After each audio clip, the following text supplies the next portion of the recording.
Now, if you've seen even one of my other videos, you've probably heard me talking about the importance of loose lead walking and why it's so powerful for your dogs, their behavior, and your relationship with them.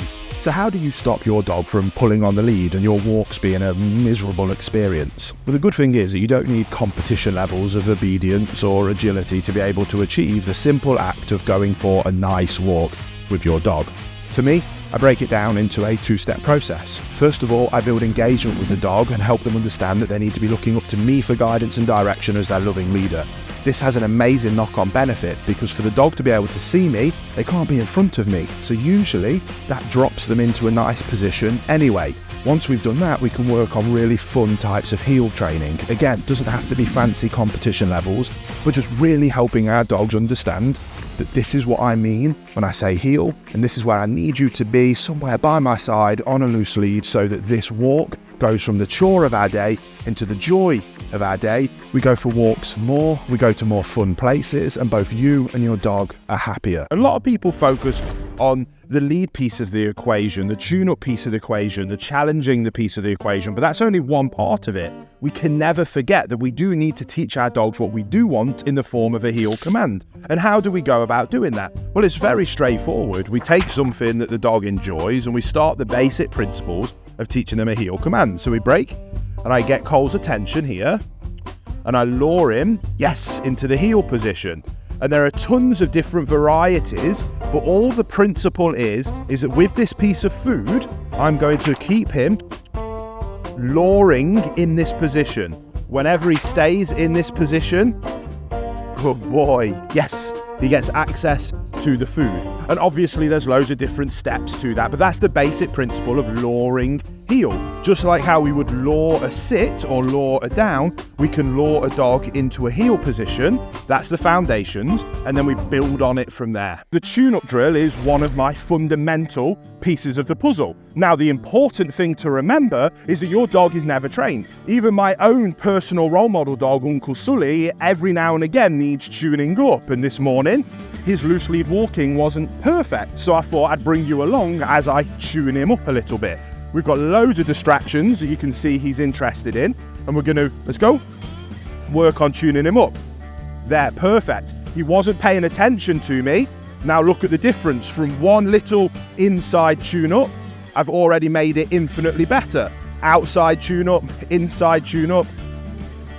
From 15 seconds of just dialing things back up, I've taken his loose lead walking from great back to exactly where I need it to be, which means our engagement is better, which means our obedience is better, which means he's more in control. Once you've built the foundations of loose lead walking, it literally takes seconds to stay on top of it. Do that for the rest of your dog's life, and you'll have dream canine companions like Uncle Sully. Calling your dog into heel is a really useful addition to your arsenal. It's no secret that having a dog walk beautifully by your side is an incredible thing, but getting them in the first place, that's a real nice bit of polish that you can add to the equation. So Cole here is just chilling, sniffing at all the different dogs we've had come through my centre this week. But if I say, Cole, come in, he comes into this heel position. Heel, let's go. And we can move. Cole, break. Cole, come in. Good. And it's just a really nice way to reset, to move in. Now, teaching that is following a basic principle of luring the dog into a position, adding a cue to that, which can be heel or a separate situation like come in. Have fun with it, train it, you'll be glad you have it. So if you want to have perfect loose lead walking with your dog, one of the best games that I think you can play is what I call my magic green circle game. I'm going to imagine attached to my left foot there is a green circle. And Sid here, I'm going to lure, let him know I've got some food in my hand, and we are going to start moving, slowly to start with. And if he drifts out that circle, I'm going to use my lead to bring him back in. Start off slow to go with, and if he comes out of that circle, so use a little bit of lead pressure to bring him back in.